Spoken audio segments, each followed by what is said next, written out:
Protect your car with 3W Liners all-weather floor mats. Made from durable materials like TPE and rubber, our mats are designed to withstand rain, snow, and mud with deep grooves to trap dirt and liquids. For a custom fit and advanced protection, visit 3W Liners. That's the number 3, WLINERS.com today.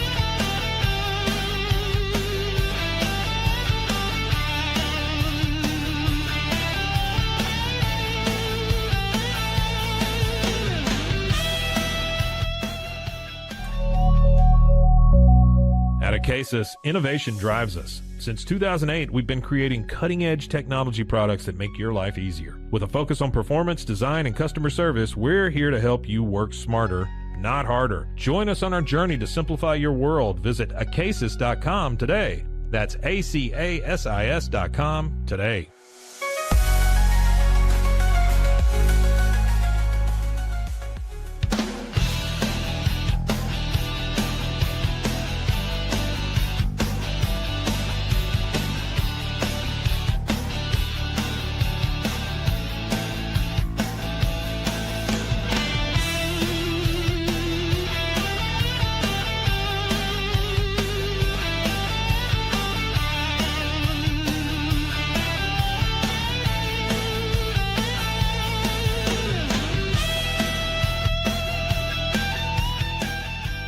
Farmhounds offers natural treats and chews made with quality products that support family farms, regenerative agriculture, and humane farming practices. Give your dog the best with wholesome, organic ingredients that promote health and happiness. Shop now at farmhounds.com.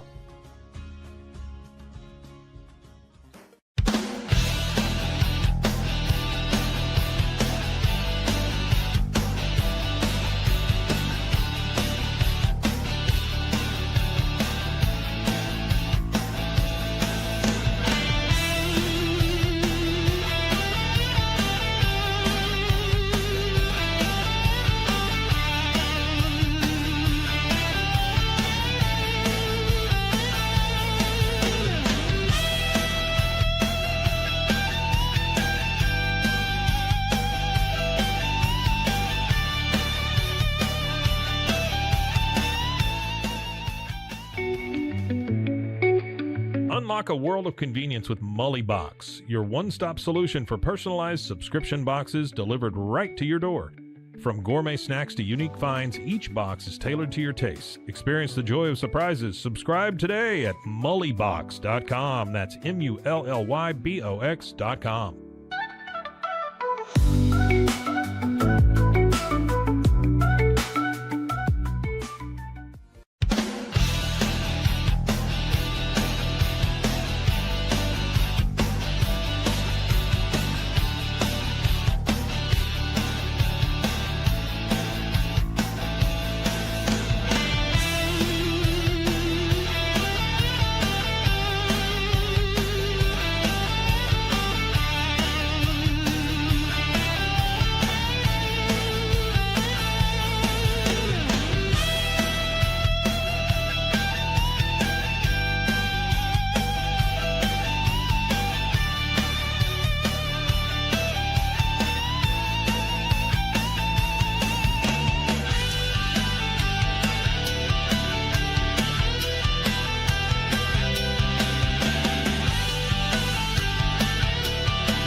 We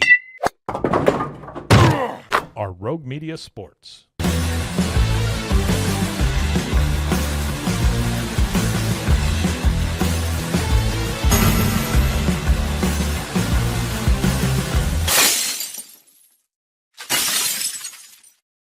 Welcome on in. It is the Cam Show on Rogue Media Sports Network. I'm your host, Cam Stuart. Zach Burke keeps us on the air as he does 5 days a week. Happy Wednesday to you. Happy day 2 of NHL Free Agency. We will break down, of course, as you saw in the thumbnail, why the Bruins were the huge losers of day 1 and how any goodwill they had only lasted for barely a couple of days. We will go through the Bruins moves and try, keyword here, try to make sense of what Don Sweeney is doing and how this franchise is moving forward and how Don is somehow keeping his job. We're going to try.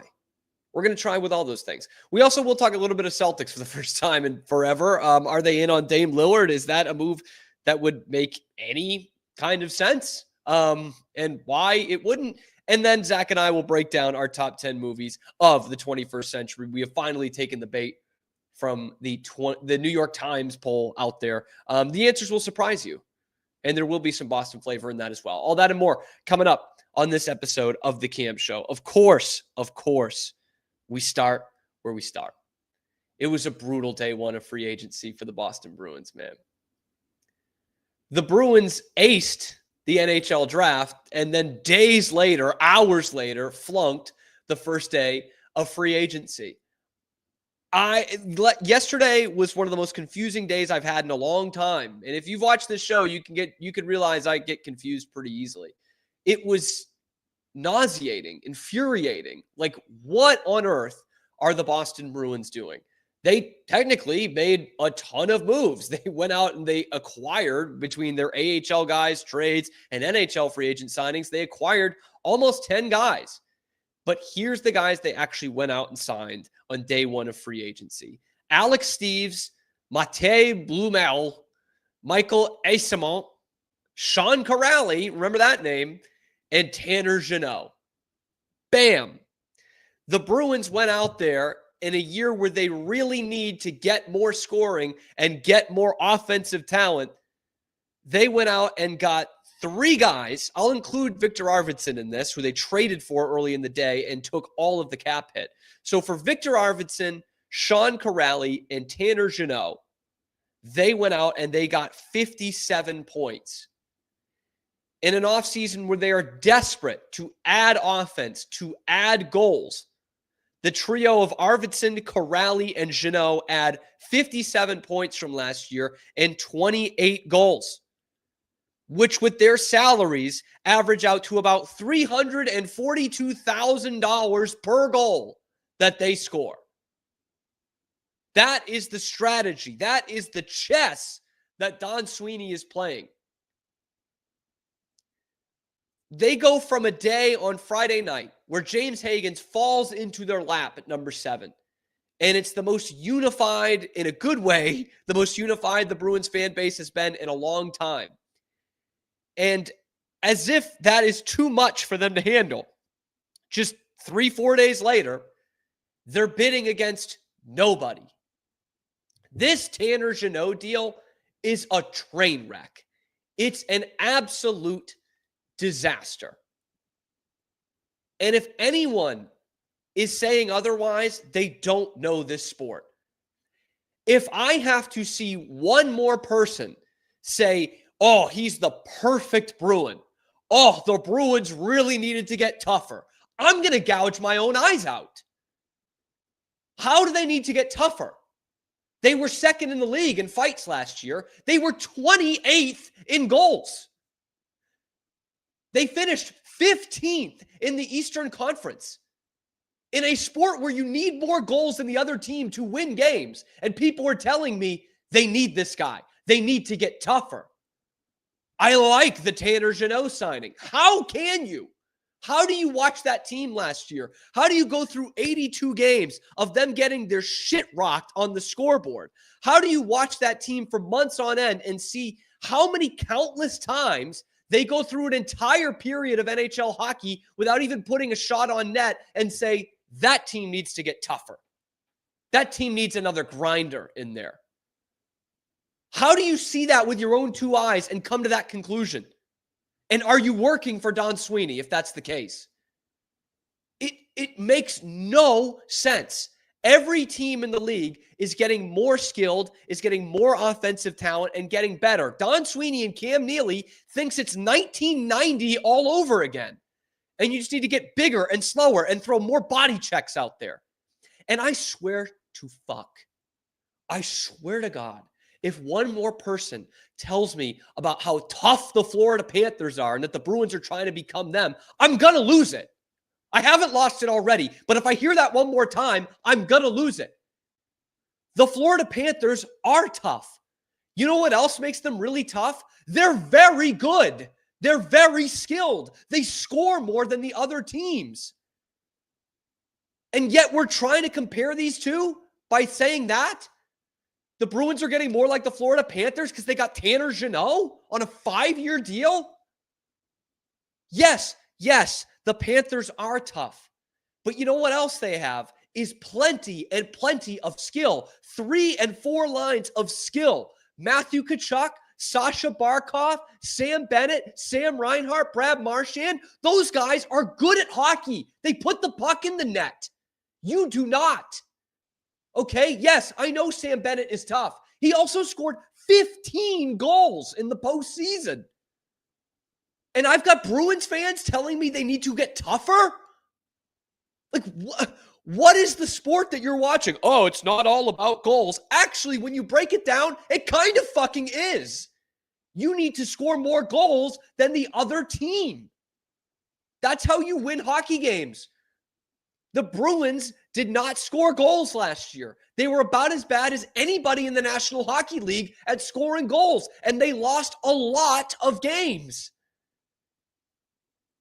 They finished above Philadelphia by like a hair of a point to not be in last place in the Eastern Conference. And you are telling me they need to get tougher. Have we all lost it here? Have we all lost what the point of this game is? And again, just, oh, he's the perfect Bruin. This guy's going to fit right in with the Bruins. How and why? Why do we want him to fit in with the Bruins with that play style? He's no good. Maybe that's why the Bruins have won 1 cup in 50 years, because everybody tells you, oh, man, that guy's a Bruin. He can't etch out 15 points in a National Hockey League season, but they're going to love him. He's going to fit right in. Maybe he will. Maybe he will fit right in because this team doesn't score. And when you needed to go out and probably get somewhere in the neighborhood of 50 to 60 goals in this free agency period, you got 28. 28, baby. And I mean, look at this projection here. This is the cap space and the Bruins projected lines for next year. They went out yesterday, day 1 of free agency, and got 4 guys, 4 forwards who are going to fit into their lineup. And none of them are top 6. They traded for one that's a second liner that wouldn't be a second liner for anybody else in the league, Victor Arvidsson. And then Tanner Jeannot, Michael Eyssimont, and Mark Kastelik, or excuse me, not Mark Kastelik, Sean Kuraly, former Bruin great, Sean Kuraly. God, so glad we could bring him back. None of them are going to factor into the top 6. None of them. And again, I got the Bruins social media team being like, Kuraly's coming back. Remember when he scored that goal 6 fucking years ago? He's a career minus 50. And I've got Bruins fans celebrating that Sean Kuraly is back. The Corral leap. What the fuck, man? How are you excited about this? And again, the Bruins, this is the thing that's completely rudderless, completely directionless. You went out and you extended a bunch of your AHL guys, right? The ones who you have yet to give a shot to in the NHL. Fabian Lysell and Georgi Merkulov and Michael DiPietro, and you extend them. You don't give them a shot in the NHL and you extend them. And then you're thinking, okay, this is the year they tank. These guys are going to get plenty more opportunities for the big club. No, then you go out and you sign more 4th liners. And I've got people telling me the direction is clearly the tank. Okay, I'm actually okay with that. If you want to tank, that's fine. Next year is supposed to be a really good draft. Obviously, Gavin McKenna at the top. It's a great free agency class next year. If you want to tank, that's one thing. This is not tanking.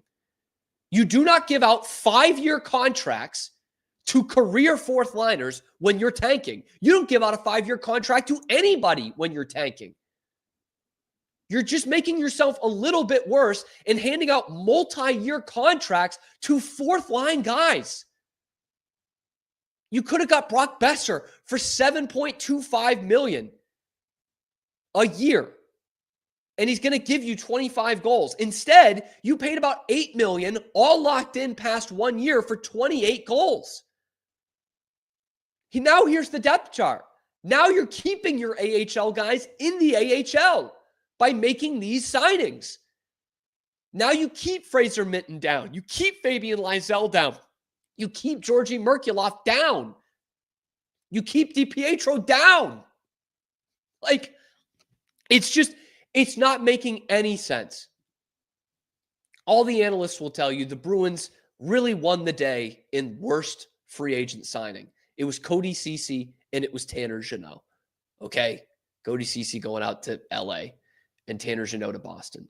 Pretty much all the outlets will tell you that Tanner Jeannot was the worst, if not the second worst free agent signing of the day across the entire NHL. Had one season where he was worth half a damn, and it was 3 years ago. Here's what Don Sweeney had to say about his marquee signing on day one of NHL free agency. Yeah, I mean, obviously he popped, a few years ago. He's had some injuries since then that have, probably derailed a little bit in that regard. I don't know if he's getting back to scoring 27 goals. I sure hope so. Deep down, we believe he'll bring a lot more energy to our group that we need. The physicality is there. We run through a tough division. I just think everybody gets a little taller. I think if we fast forward, what we've tried to do from a draft perspective, an eye towards that as well. And this is what Don Sweeney says about his marquee 5-year signing. Is he going to score 27 goals again? I don't know. I sure hope so.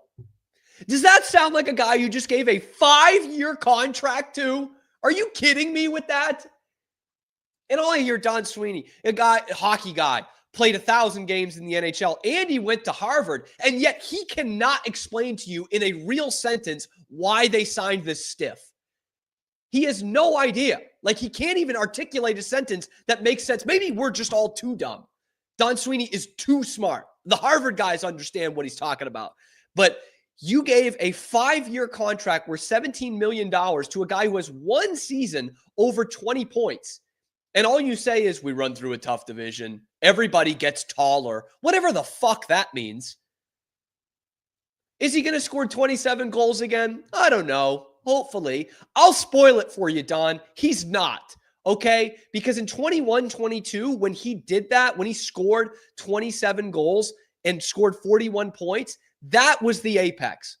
He's not going to score 27 goals again because in 198 games since that 27-goal season, he has amassed 26 goals in nearly 200 games since then.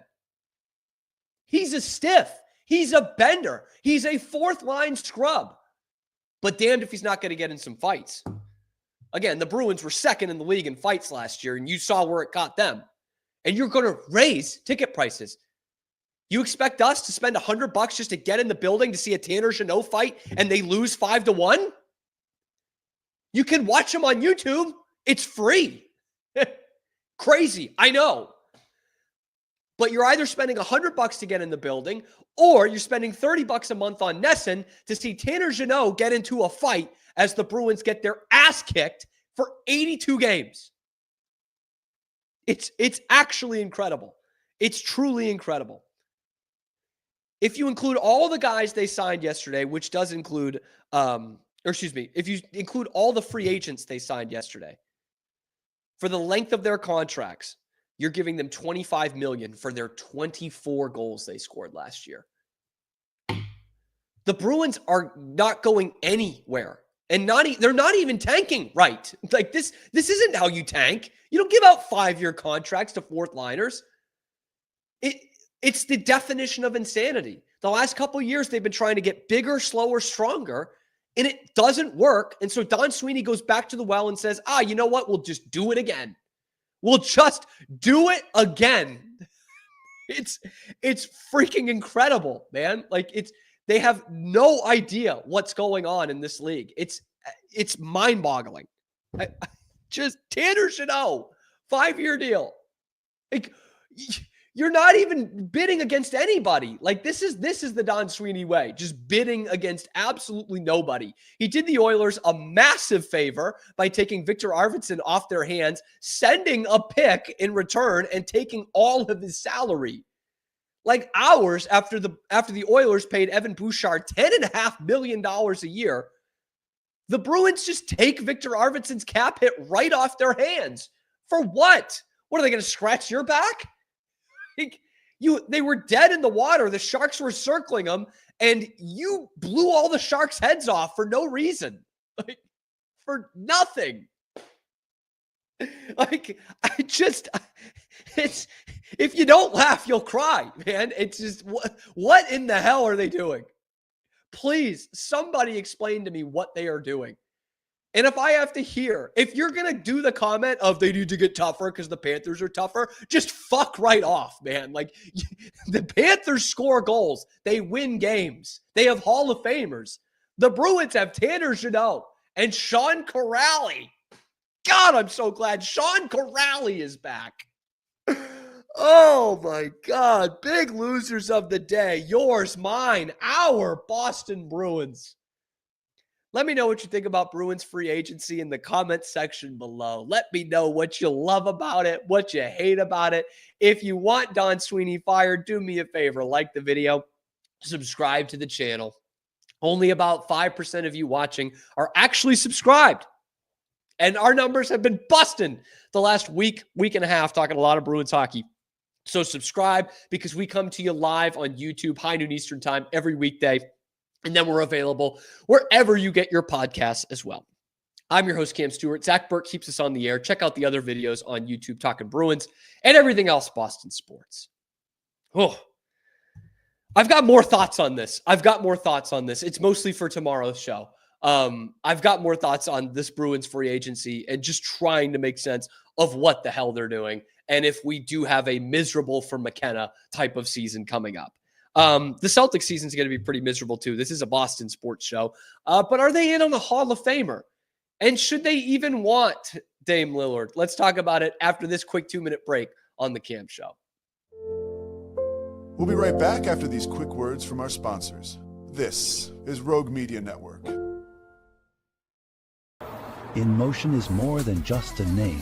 It's a legacy of innovation. From supplying electric vehicle parts like motors and inverters since the 1960s to creating cutting-edge electric scooters, hoverboards, and unicycles, InMotion is shaping the future of mobility.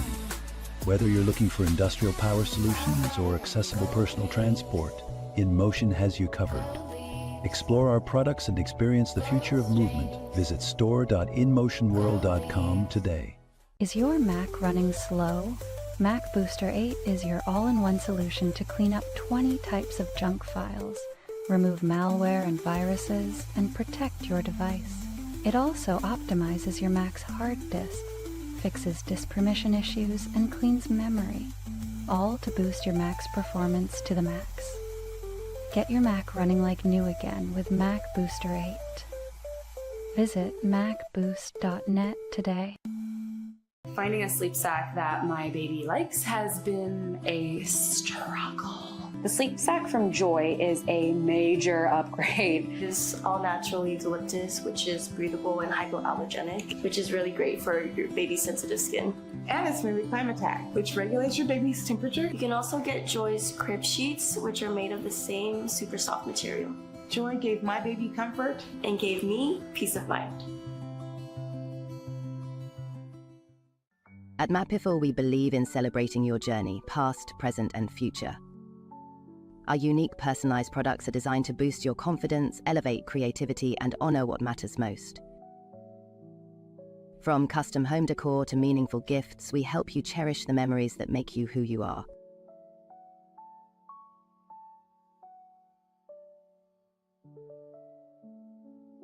Visit mapiful.com and start celebrating your story today. And now, back to our show.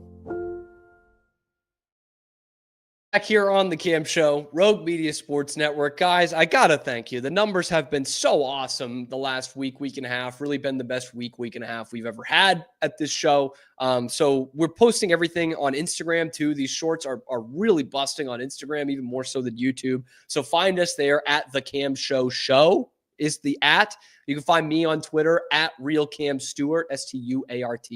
I got to get more of my Bruins people on Twitter, if we're being totally honest. I need a more Bruins following on there rather than just my college football stuff. So definitely go and find that. Check that out there. We are here every weekday, high noon Eastern time, live on YouTube, and then wherever you get your podcasts. I love getting the comments in here too. Yes, I will go fuck myself because I do get paid to do this. Thank you, Rock and Roar. Appreciate you following along. It's a 2-minute commercial. I can't believe you didn't survive that. Anyway, now we will talk about the Celtics because it is a Boston sports show and I've ignored them for quite a bit. Newest report in this week that the Celtics are interested in Damian Lillard after the shock deal that the Bucks waive Lillard coming off an Achilles injury, much like Jason Tatum probably is not going to play this entire season. And the rumors are the Celtics, the Warriors, the Lakers, the Heat are around this as they usually are. But my question is, do the Celtics really want Damian Lillard?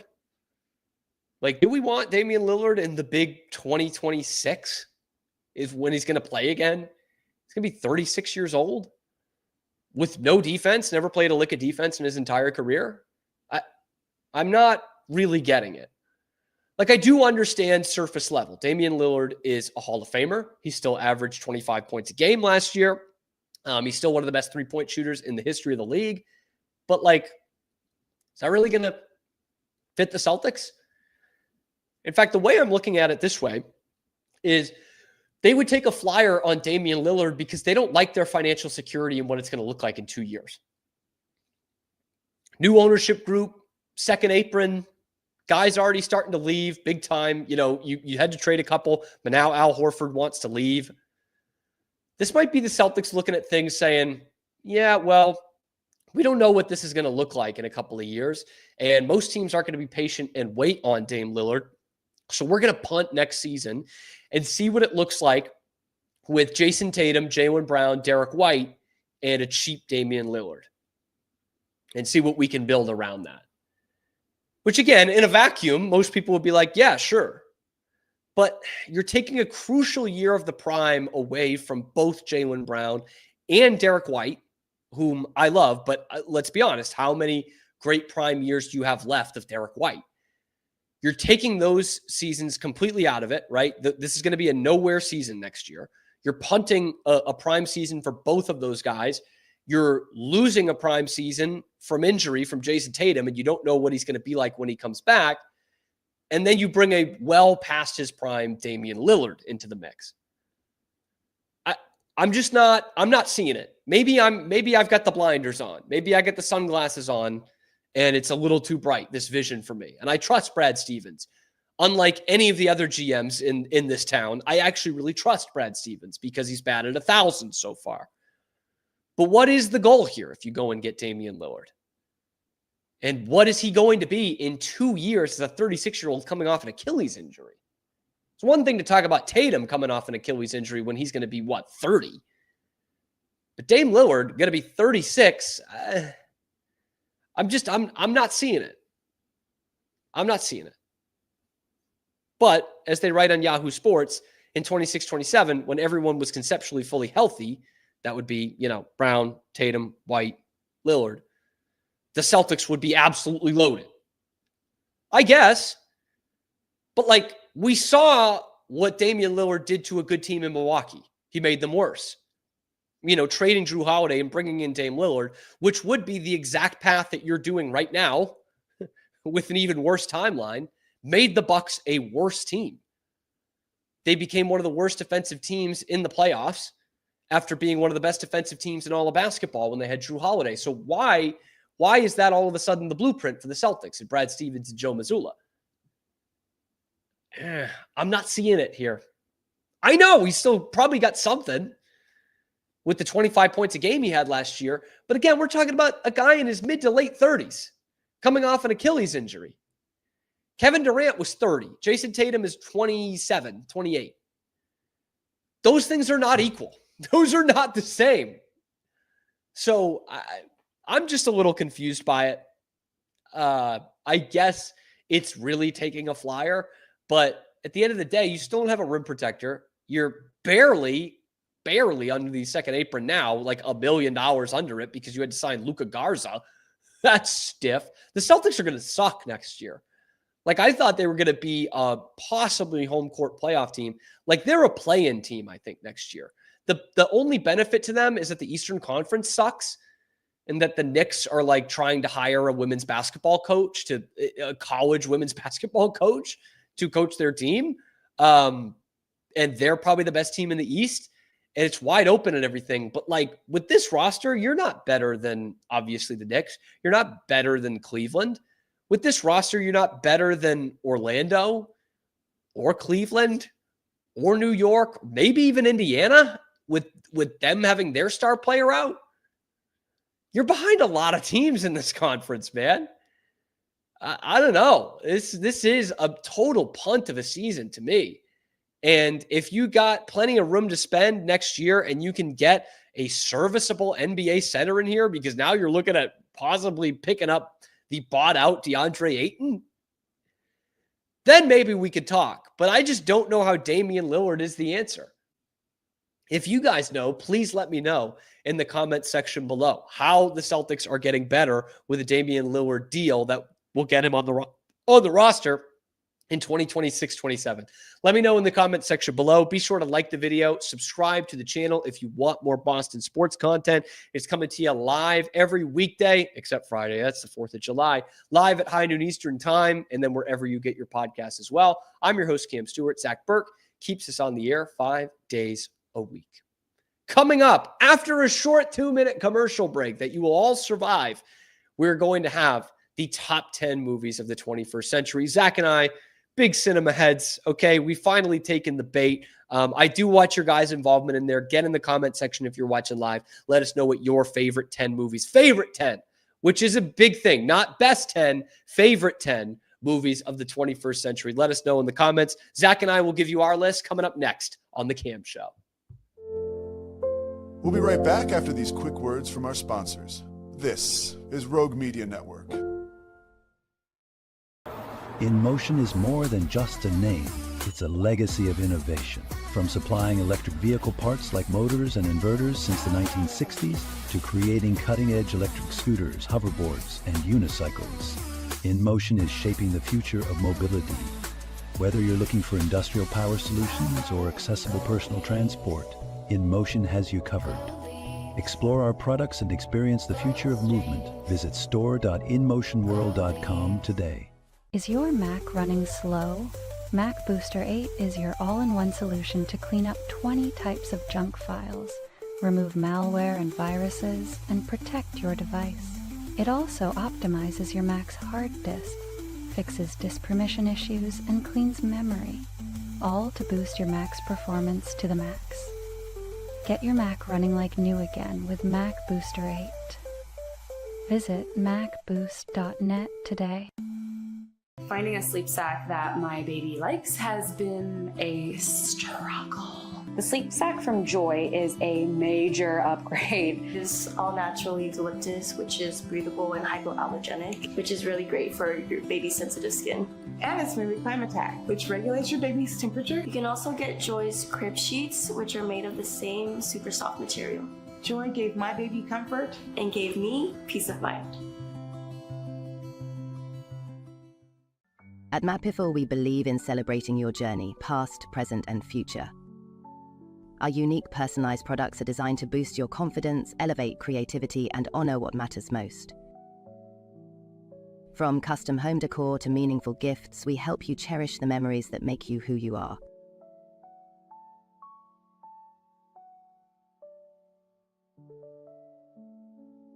Visit mapiful.com and start celebrating your story today.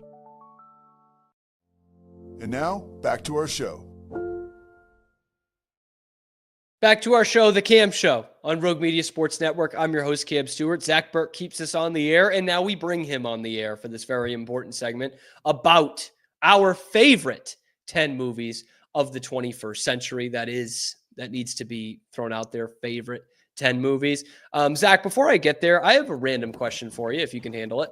Yeah, no, for sure. I'm all about random questions. Like, I'm not a big, like, play the lottery kind of guy, but yeah. Do you ever just get bogged down sometimes and being like, you know what, I really want this thing or want to go to this thing, that I will just enter a bunch of raffles with a chance to win it? Oh, absolutely, yeah. I did that big time when I was in college and the Patriots were playing in the Super Bowl in Houston, that was Super Bowl 51. I entered probably like 40 raffles to win Super Bowl tickets. Because it's one of those, like, I can drive there. I don't need travel. I don't need lodging. I'll just drive there, right? Well, I'd find someone to drive me there. I didn't have a car in college. And so I did that. I'm doing it now with a bunch of these Oasis giveaways, ticket giveaways, merch giveaways, because I got fucked on getting tickets to Oasis. And there aren't a million more people who need to see them more than me, damn it. So I've been entering a bunch of those. Anyway, top 10 favorite movies of the 21st century. It is. I wanted to add that because when we started doing this, the ones I went through, I kind of was, as you mentioned, we're both big cinema guys. There was a time for sure in the first part of the 2000s, from 2003 to 2015, 2017, where I saw a lot of movies, and I was really big into all right, this weekend, so I feel like I saw a lot. And so it was okay, that was really good because of this, and that was really good because of this. But then I don't know if you're the same way. When I start thinking about movies like that, then it's just yeah, but did I enjoy it the same way?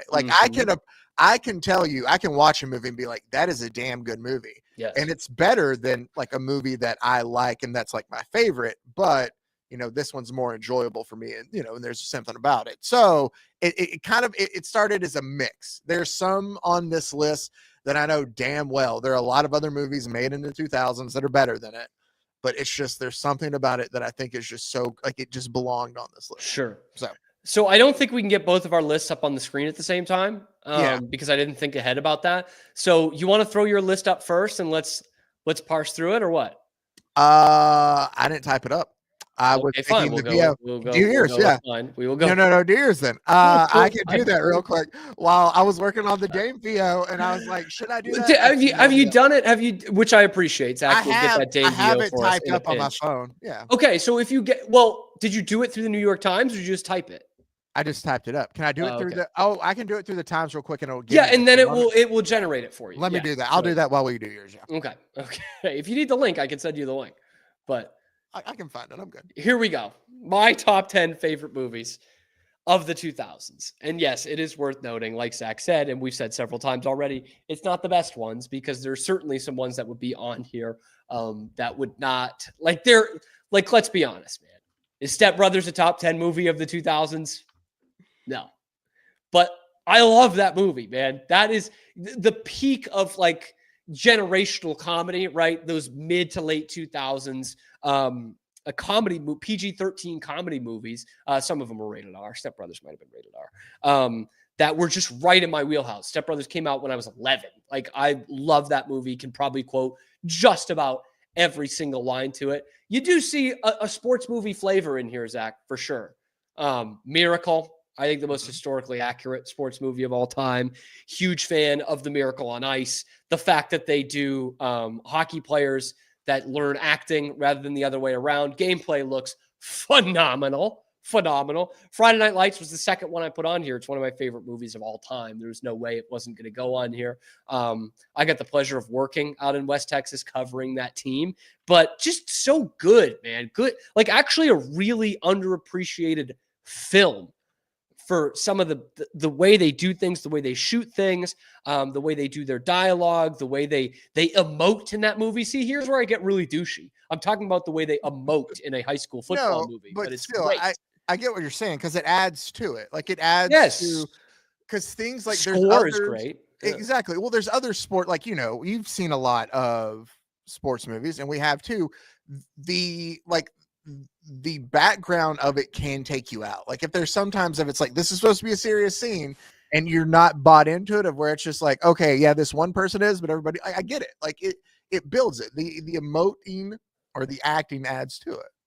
Another sports one, which is really a rom-com. Again, not one of the great cinematic masterpieces of the century. Fever Pitch. Like, I can't not have that. I know it's kind of a shitty movie. I do get bugged that like Drew Barrymore and Jimmy Fallon are not only not Bostonians, but not even sports fans. And in the case of Drew Barrymore, I doubt is even a real person anymore. But that is like the whole story around it, I think is a great way to do it. I read the book about the Arsenal guy, Nick Hornby, the original. And I think that was such a perfect way to do it into a movie thing, into a new kind of twist with the Red Sox. Like that is kind of the story of, I mean, not exactly, but the suffering of that is like the story of a lot of my family. So that is huge for me.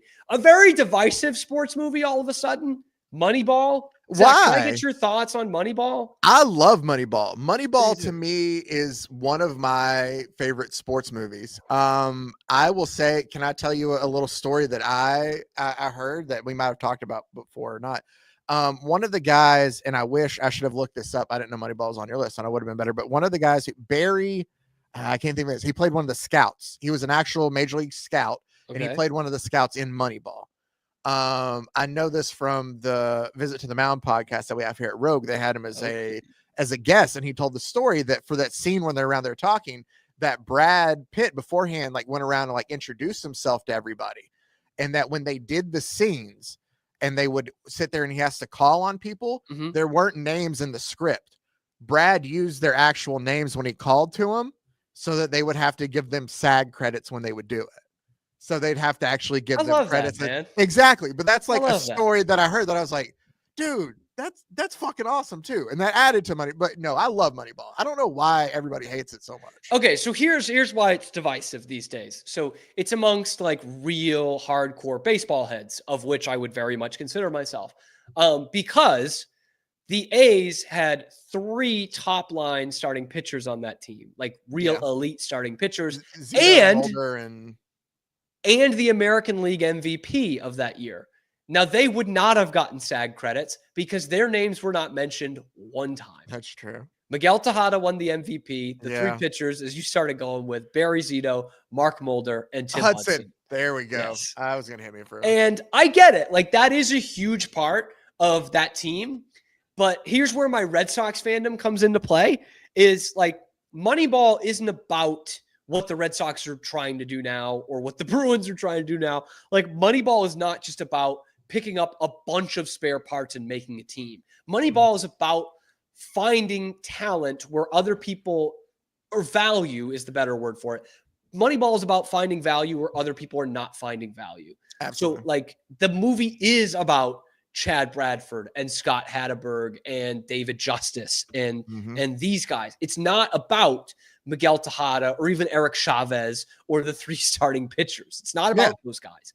And you read the book, first off, it's a terrific book, and you understand that the A's were a good team that just lost 3 very good players, right? Like a team that's that low on the payroll should not be able to lose 3-star players, not really spend a ton of money and win 100 games the next year. You're not supposed to do that. That's why I still love Moneyball. And it's a great script, Aaron Sorkin script. How about that back-to-back Moneyball on the Social Network? Yeah. Unbelievable Aaron Sorkin scripts. That's why like Moneyball is a great movie for non-baseball fans. And it shouldn't be, right? It's about a front office, about an AL West team that most people don't care about in 2002, right? Like it's not supposed to be for non-baseball fans, but yet it is. My girlfriend loves watching that movie and she doesn't give a shit about baseball because it's about like, it's a life lesson in there. So that's why Moneyball's a bit. No, I'm absolutely with you there. And well, the beauty of it too, is it's a case study in a sense too. If you're a big baseball fan, like you should see of how a small market team was able to make it work at one point in time, and then how they have just completely hit the shitter since then. Yes. And, you know, Luis Severino has complete, like, he's like, you know, has a 7-something ERA and he's 0-6 in Sacramento, but the dude's pitching fucking fire in a 2.2 ERA on the road. Oh my goodness. And he said there's no AC in the locker room. Yeah, he has to walk all the way. I think Mark Kotze got like ejected the other day, had to walk all the way through like the outfield to go up to it is. Anyway, some of the like real good auteur films in here. The Social Network, which is on a lot of people's lists. If you're seeing this, it was almost on mine. It's I mean, it is an incredible movie. And it's like fun. It's such a rewatchable movie. Again, Aaron Sorkin. There Will Be Blood is at the top of a lot. In fact, I think it's at the top of the New York Times list. It's at the top of a lot of these kind of outlet lists. It's long. It is, but it is fucking phenomenal. Daniel Day-Lewis and Paul Dano at their best. No Country for Old Men. First one I put in there. For me, that is the best movie of the 2000s. Everything about it, Zach, just rocks, man. There's not a single second of music in that whole movie. It's, that Western rugged terrain, heavier Bardem as Anton Chigurh, just unbelievable. Nothing that you haven't heard before. But the risk they take in that movie, this is where it gets douchey again, but it's phenomenal. Like the main character gets killed off screen with like 45 minutes left in the movie. Like who does that, man? Yeah. And it works. And it absolutely works. Just such great pacing and drama and scene and Lars and the Real Girl. Have you ever seen that one? No, I haven't. That is the most underrated movie of the 2000s. It's Ryan who's the blonde one? Ryan Gosling, who's a phenomenal actor. Okay, so which is not a hot take, but I got to wrap this up. I set out a goal to watch 200 new movies in 2023. I watched 150. And my biggest takeaway from it was, wow, Ryan Gosling's actually a really good actor. And he plays a kid in this movie who clearly has some sort of trauma, but also has some sort of autism, like really, really socially awkward, like lives in like a made up garage next to his brother's house by himself. And he gets a sex doll that he pretends is real and lives this life as if she's real. Okay. And it's rural Wisconsin and it's a small town. And it is an incredible movie that will make you laugh and cry sometimes at the same time. Like I genuinely cried at the end of this movie. It's unbelievable. And I don't know if I've touched on Superbad, but Superbad is Superbad, man. It's one of the greatest comedy movies ever made. Like it's just, it's at a lot of people's list too. So that is my 10 right there. Bam. I like it. I love all of those movies on your list. The ones that I have seen, I had not seen Lars and the Real Girl. So that is one that obviously I'll throw out there. I will add, I just said I do love them all. I am not on the boat. I know that everybody really, I appreciate There Will Be Blood. It was one of those, again, I watched it and I could be like, okay, I get why everybody loves this. I know why it's a thing. Like, I can appreciate it. It's just not one of those, like, I can only hear the I drink your milkshake so much and just be like, okay, yeah. I drink it up. Yeah. Like I get it. And it's a phenomenal performance by both of them. It's not entirely rewatchable. It is long. It can be a bit of a slog sometimes. But it's still, I'll tell you what, there's a movie I watched for the first time last week that would make honorable mention on this list. Mm-hmm. And I've seen a lot of 2000s movies. But as you know, in a text exchange, I watched for the first time ever last week, 28 Days Later, which was fucking awesome, man. It was, and I know, again, not a hot take. I was just way late on it. Like I just hadn't seen it. It is so good, man. And the things that Danny Boyle does in that film, another one of my favorite directors, that he does in that film is incredible. And so I saw it 28 years later the next day and was woefully disappointed, although a lot of people are really liking it. So anyway, that is my list. I'll add this really quick just before I go into mine, and I'll keep mine quick. I wanted to do just like one film per one director. So like there's some of them that I left off that I might have had in there. Yeah. Like I really like Christopher Nolan, but I had a different movie, so I didn't put The Prestige in there. I think The Prestige is a great movie. Same thing with like Fincher and The Social Network. I love The Social Network, but I put a different Fincher movie in there. So my list looks like this. And okay, I was going to talk about just one of them when you were talking about Christopher Nolan, but I said if he used The Prestige as didn't make the list, he'd probably put this one on the list. No, I couldn't, just for me personally, and just the big comic book nerd that I am, I had to have at least one because the 2000s is the resurgence of the comic book film.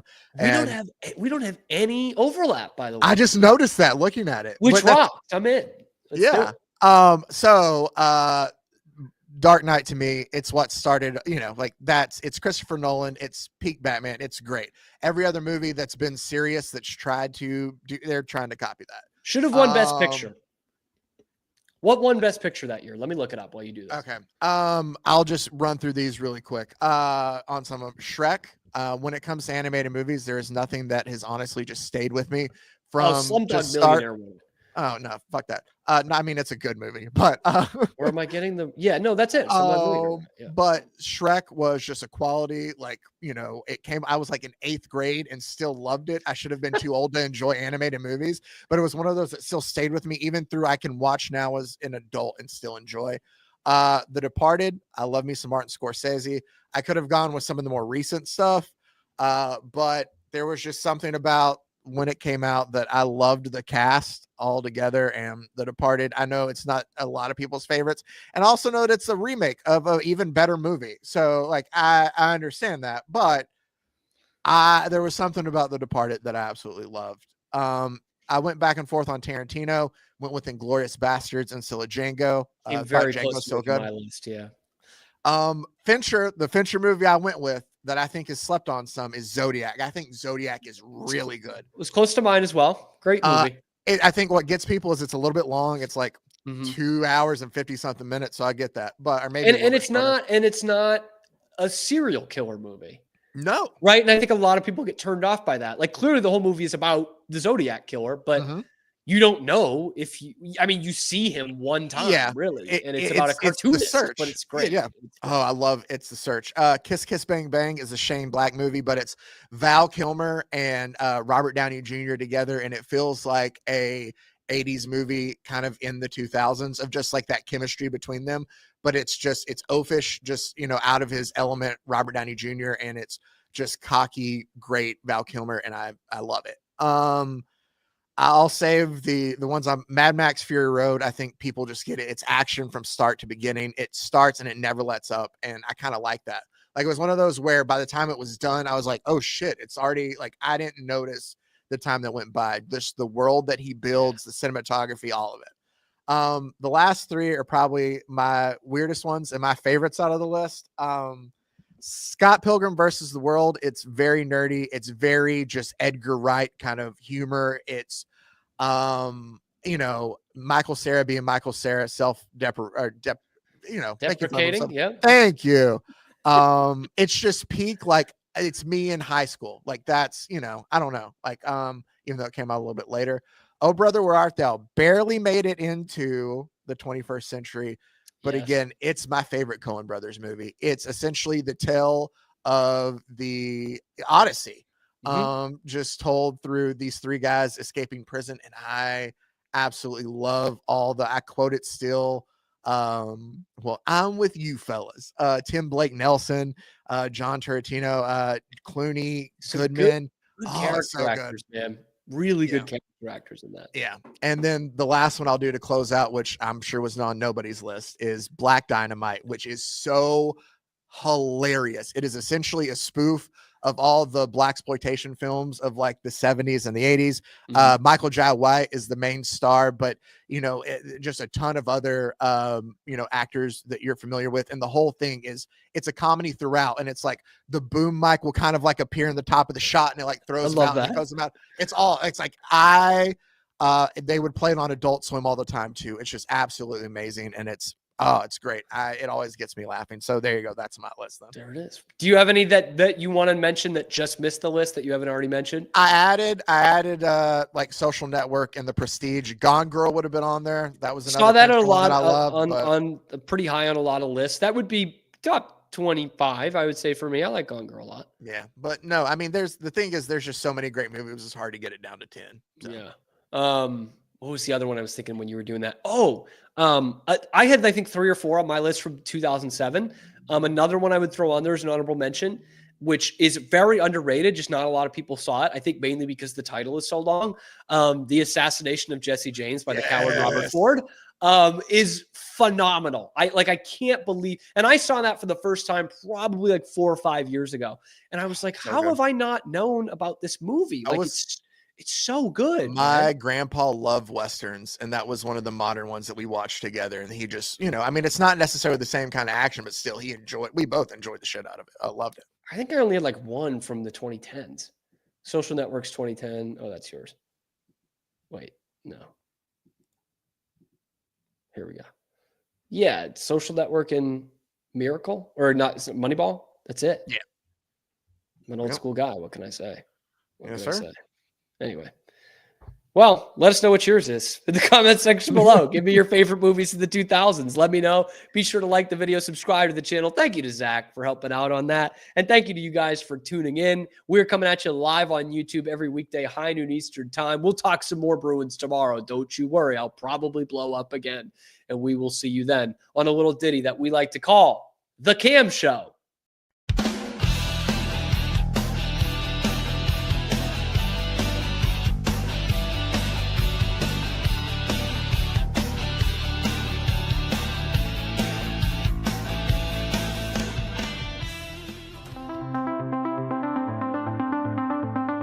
Transform your workspace with Hanomi Ergonomics. From adjustable chairs to standing desks, we provide solutions for comfort and productivity, whether at home or in the office. Improve your posture, reduce strain, and work smarter. Visit us at hanomi.co today. That's HINOMI.co today.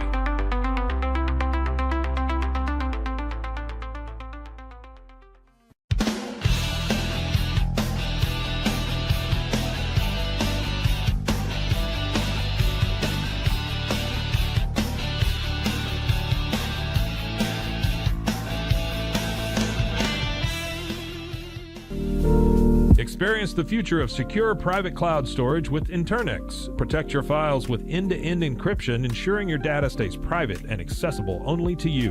Enjoy seamless, fast storage without compromising security. Visit Internex.com today and take control of your digital life. That's INTERNXT.com today.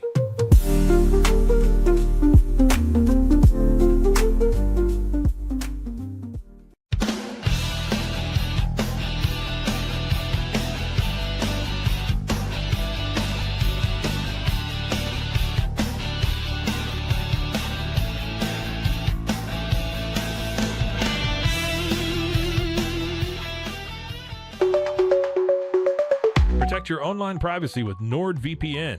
Browse securely, access content from anywhere, and keep your data safe with military-grade encryption. Whether at home or on the go, NordVPN ensures your digital freedom. Stay secure. Download NordVPN today at nordvpn.com. That's NORDVPN.com.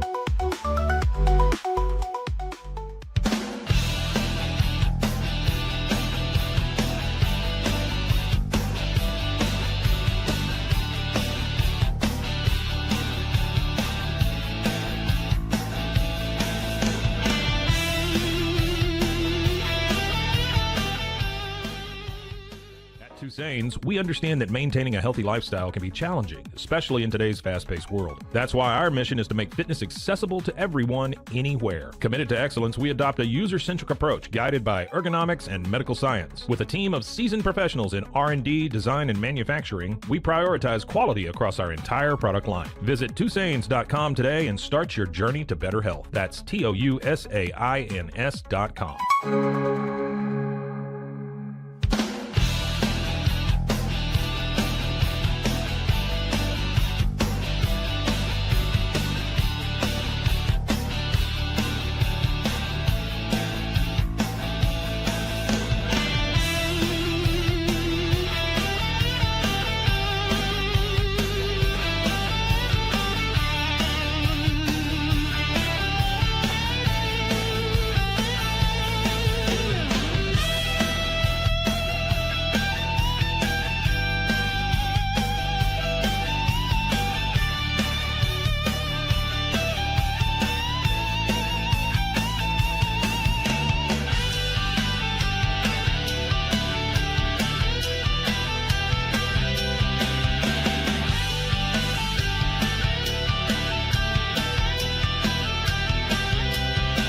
Bye.